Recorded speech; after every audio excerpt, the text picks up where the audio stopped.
Congreso Femenino Internacional intenta echar un puente entre las mujeres de todas las posiciones sociales, entre las obreras de todos los gremios, entre las que trabajan en el silencio del hogar y en la acción militante de las asociaciones. Llama a su recinto a las mujeres de ciencias, a las artistas, a las maestras, a las industriales, a las madres de familia, a todas las mujeres, en fin, de buena voluntad en una u otra forma que se interesen en los problemas sociales. El Congreso Femenino Internacional en 1910 se produjo en circunstancias muy especiales de la Argentina y el mundo. Momentos de grandes luchas, el incipiente movimiento obrero en el Río de la Plata, enriquecido por la llegada de la oleada migratoria y en particular el protagonismo de las mujeres en sus huelgas. En ese marco es que las universitarias argentinas que habían formado su asociación plantean por impronta, por iniciativa de Julieta Lanteri, el armar este primer congreso que tiene carácter internacional.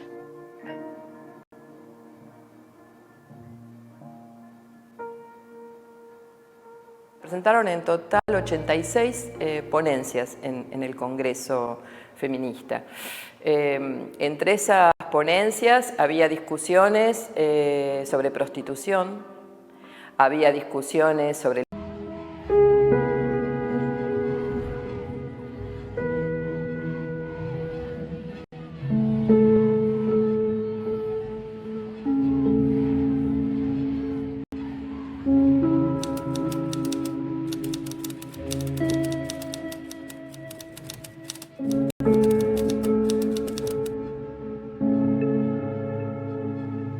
El Congreso Femenino Internacional intenta echar un puente entre las mujeres de todas las posiciones sociales, entre las obreras de todos los gremios, entre las que trabajan en el silencio del hogar y en la acción militante de las asociaciones. Llama a su recinto a las mujeres de ciencias, a las artistas, a las maestras, a las industriales, a las madres de familia, a todas las mujeres, en fin, de buena voluntad en una u otra forma que se interesen en los problemas sociales. El Congreso Femenino Internacional en 1910 se produjo en circunstancias muy especiales de la Argentina y el mundo.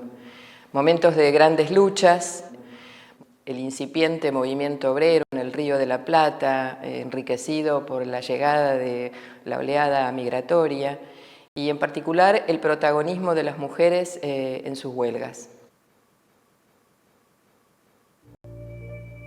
En ese marco es que las universitarias argentinas que habían formado su asociación plantean por impronta, por iniciativa de Julieta Lanteri, el armar este primer congreso que tiene carácter internacional.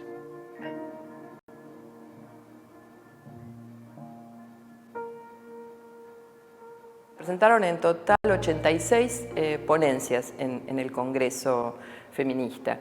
Entre esas ponencias había discusiones sobre prostitución, había discusiones sobre el divorcio, había propuestas de modificación del Código Civil para ser incorporados los derechos políticos y sociales de las mujeres. En la Constitución misma del Congreso se vio reflejado los problemas que tenía Latinoamérica y cómo eran acompañados por la solidaridad y el feminismo europeo, particularmente sufragista. Ya había antecedentes de lucha de las mujeres y organización desde fines del siglo XIX. En 1904 las alpargateras, en el 1906 las fosforeras de la compañía, en el 1907 las telefónicas. Era un contexto en el que salir a la calle y movilizarse era un riesgo, pero al mismo tiempo una gran necesidad por las condiciones en las que se iban incorporando al trabajo.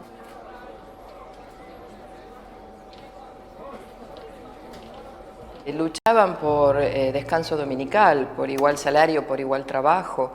Eran reivindicaciones indicaciones elementales para convivir su trabajo fuera del hogar y su condición de madres. Esa inauguración que estuvo a cargo de Ernestina López planteó precisamente la unidad entre las necesidades de las mujeres y la independencia nacional. Por esto eligieron el contexto del centenario.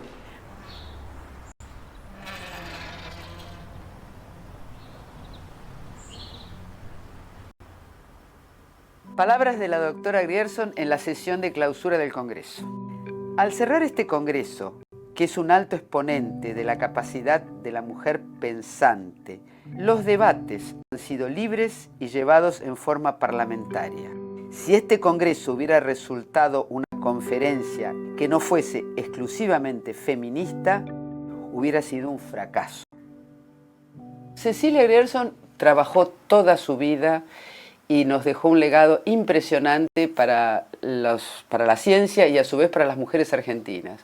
Las mujeres no tenían los mismos derechos que los niños, entonces ella se ocupó de que la mujer tuviera cierta dignidad. Decide, a raíz de una enfermedad de una amiga, que estaba muy mal, que ella quería curarla porque era una mujer muy, muy amorosa, entrar en la Facultad de Medicina. Y la Facultad de Medicina era de hombres, absolutamente de hombres, con lo cual en algún momento comenta que se reían, que le tomaban el pelo, que le hacían chistes de mal gusto, particularmente cuando había la parte de disecciones y ese tipo de cosas.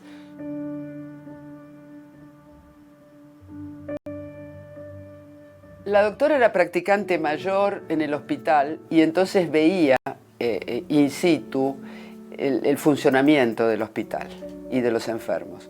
Entonces descubre que hay una gran necesidad en formar enfermeros y enfermeras. Ella se ocupa, por ejemplo, de que las enfermeras y enfermeros tengan uniforme, se ocupa de la higiene, se ocupa de que los médicos se laven las manos y se pongan un guardapolvo, porque las mujeres en los partos, que fue después la especialidad de ella, se morían de septicemia, de infección, no porque tuvieran problemas, sino porque las atendían con las manos sucias. Y todo esto fue una innovación absoluta. Entonces, mientras estudiaba, funda la Escuela de Enfermeras que funciona en el Círculo Médico Argentino.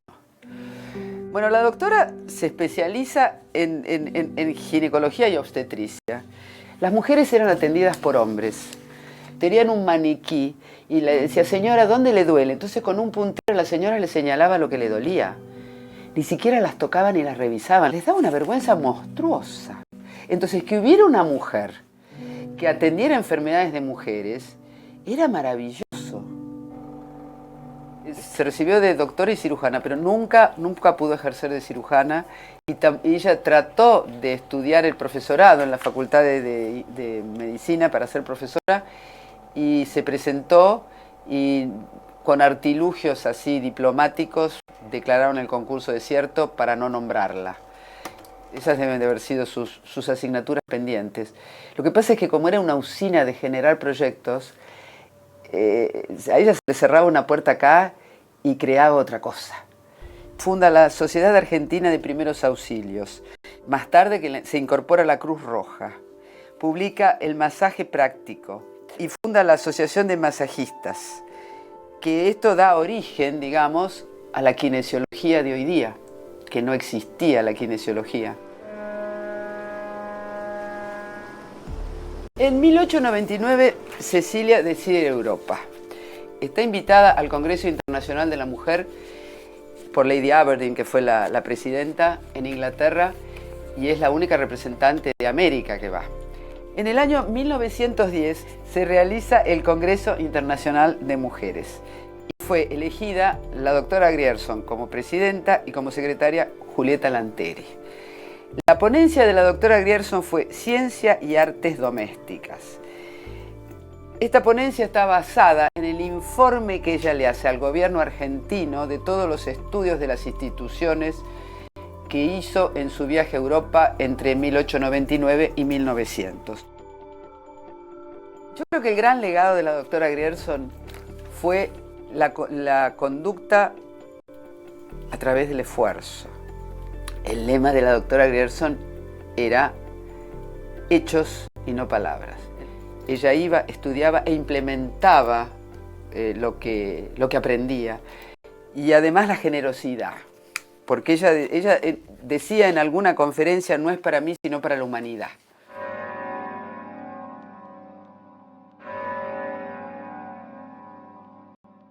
Modificaciones al Código Civil argentino por la doctora Elvira Rawson de Delepiane. Artículo 1.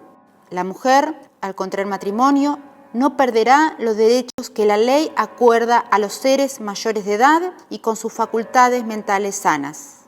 Artículo 2. La madre podrá ejercer sobre sus hijos la misma autoridad y tutela que el padre. Fue la segunda médica egresada de la Facultad de Medicina de la Universidad de Buenos Aires, y ya eso marca un lugar muy importante para la historia política y social de la Argentina, porque no cualquiera podía llegar a estudiar estudios universitarios para fines del siglo XIX y ejercer su profesión en el siglo XX.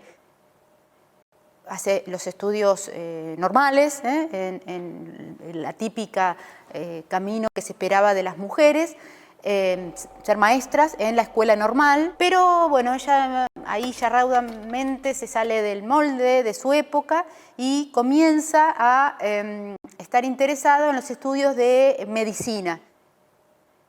Ella y Cecilia Guierzo son las únicas dos mujeres que pasaban por las aulas de medicina, y anteriormente había pasado Elida Paso, pero que no llega a recibirse producto de que muere por una enfermedad muy común en la época que generaba la muerte, que era la tuberculosis. Bueno, ella termina su carrera de Facultad de Ciencias Médicas con una tesis, apuntes sobre la higiene de la mujer. Bueno, es una tesis fascinante, en donde ya que en 1892 ella pudiera poner en una tesis pública a la mujer en cuanto a sus problemas de su biología, es totalmente revolucionario. Poder hablar de menstruación de la mujer y de las jóvenes cuando era un suceso que tenía que ver con la vida privada, oculta, llena de prejuicios, va a ser una marca de toda su trayectoria, que es su interés por la mujer y el binomio que se llamaba en la época el binomio madre e hijo. No obstante, si bien ahí es una línea muy conservadora, muy de la época, en cuanto a que la mujer solamente se realizaba en el matrimonio, uno puede encontrar un montón de elementos muy críticos a la época, como las denuncias de jóvenes violadas intrafamiliarmente. Toda su carrera tiene que ver con esa preocupación, vinculado a la infancia y a las mujeres pobres. Y desde ese lugar ella se involucra rápidamente como una funcionaria dentro del aparato burocrático del Estado. También algo muy particular para la época. El Estado suele ser masculino. Esto pasa hoy también, ¿no? El Estado tiene predominio de varones en su estructura. Esto fue algo también rupturista y novedoso. Ella, toda su carrera va a estar vinculado primero al Departamento Nacional de Higiene y después en el Consejo Nacional de Educación. Bueno, a principios del siglo XX, Elvira empieza a tener una activa acción vinculada a los derechos de las mujeres, tanto en sus derechos civiles como sus derechos políticos. Hay una propuesta muy moderna y muy novedosa para la época que se presenta en el Congreso Femenino de 1910, que es una reforma al derecho civil, ya que está hablando para 1910 de cuota alimentaria, de patria potestad, de divorcio. Entonces, que ella en 1910 postulara la urgente necesidad de reformar un código que va a tardar todo el siglo XX para ser reformado, ya está marcando ahí por dónde está pasando su cabeza y sus ideas en cuanto a los derechos de las mujeres. Entonces ella no solamente logró acceder a estudios universitarios, sino que pudo ejercer su profesión vinculada al Estado durante el siglo XX. O sea, en esta combinación de cómo el conocimiento podía dar elementos para mejorar las políticas. Y este es el legado de estas mujeres, pensar que por medio de la educación se puede mejorar.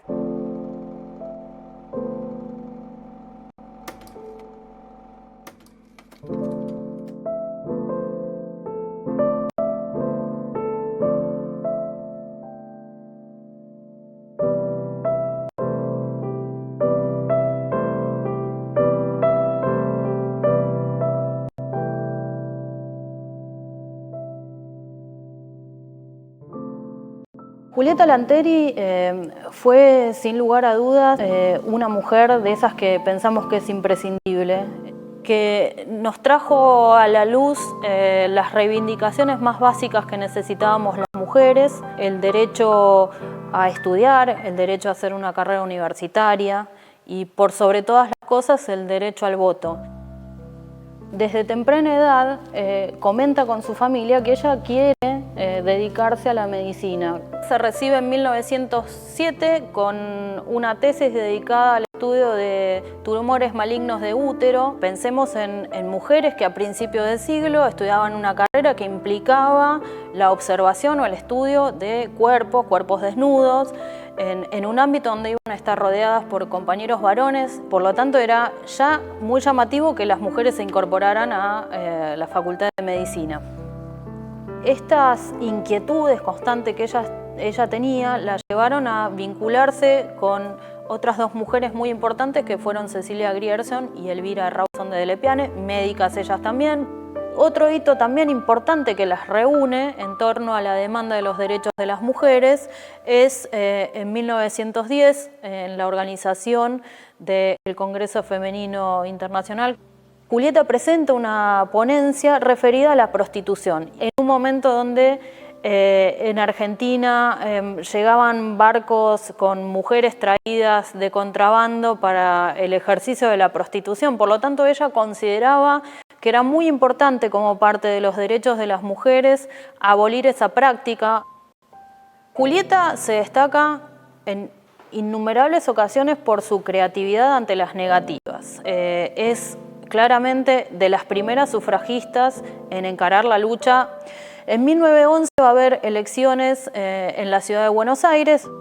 Presenta su carta de ciudadanía porque en realidad la ley de empadronamiento, que era empadronamiento voluntario, exigía solamente ser mayor de edad, ser ciudadano, vivir en la ciudad de Buenos Aires, tener una profesión liberal y pagar impuestos. Por lo tanto, ella cumplía con todos esos requisitos y así los hizo valer y se presentó a votar. En el año 1919, la ley no establecía que las mujeres no pudieran ser candidatas. Por lo tanto, Julieta crea un partido que es el Partido Feminista Nacional y se presenta a candidata a diputada. En esas elecciones se emitieron 150.000 sufragios y Julieta obtuvo 1.700, quiere decir, hubo 1.700 varones que consideraron que Julieta era una candidata apta para el ejercicio de una diputación. Entre sus propuestas más llamativas estaban establecer una ley de divorcio, la abolición de la prostitución y de la pena de muerte, abogar por la educación mixta. Creo que Julieta Lanteri debe ser puesta de relieve en la historia, en los manuales de las escuelas, debe ser incorporada, al igual que el resto de sus compañeras. La lucha que ella llevó adelante por la obtención de sus derechos nos está hablando de un camino que ella, junto a otras compañeras, abrió dentro de la universidad muy importante para que nosotras hoy podamos estudiar en igualdad de condiciones con nuestros compañeros.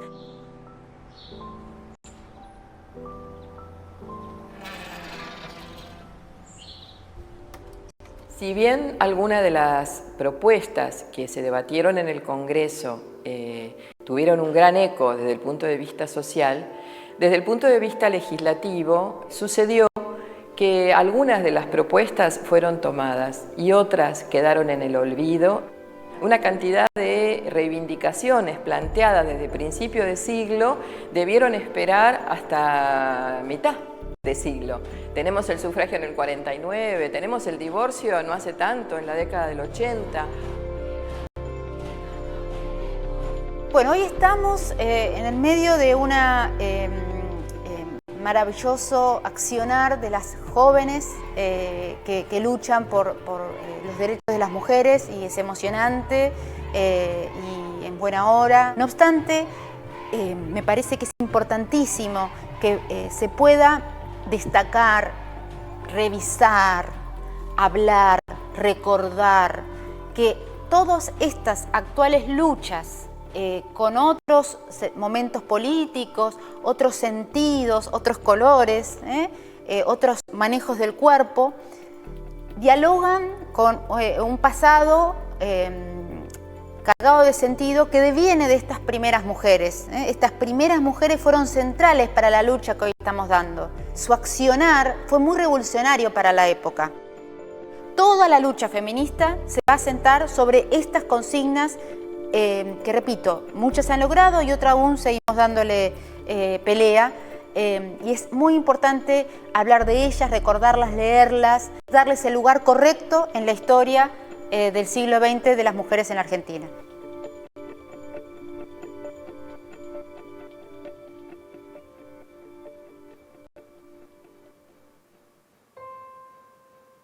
Soy Graciela Tejero Coni, directora del Museo de la Mujer y sobrina bisnieta de Gabriela de la Perrier de Coni, la primera mujer del Comité Central del Partido Socialista en el año 1902. Mi nombre es María Fernanda Lorenzo, yo soy historiadora residida en la Universidad de Buenos Aires. Realicé una maestría en Historia en la Universidad de General San Martín. Bueno, yo soy Karina Inés Ramaciotti, soy historiadora, egresada de la Universidad de Buenos Aires y actualmente me desempeño como investigadora independiente del CONICET en la Universidad Nacional de Quilmes. Me llamo María Angélica Laviano. Soy la encargada del Departamento Histórico de la Fundación Doctora Cecilia Grierson para la Excelencia en la Investigación Clínica.